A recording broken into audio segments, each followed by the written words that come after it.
Ak şeşekler, oppoq yazlar mikan, ak ümitler mikan ko'zlarida.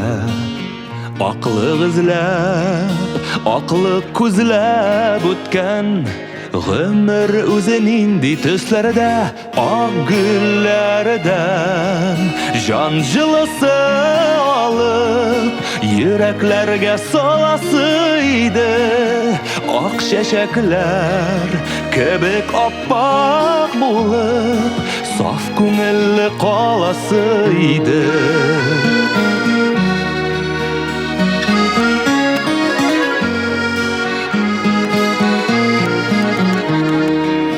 Yaşav degan tatlı so'zga sıygan, sir oshqishi qoida kim bilar.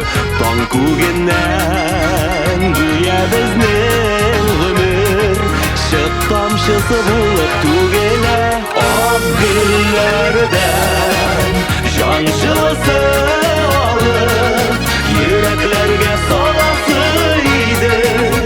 Oq shashaklar kebek oppoq bo'lib, sof ko'ngilli qolasıydı.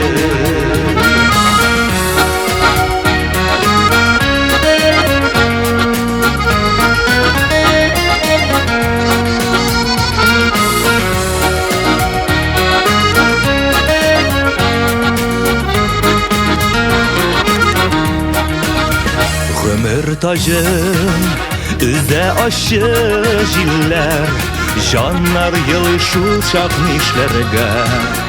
Oq shashaklar yulduz bo'lib yonar, umid nuri so'ngan kishlarida.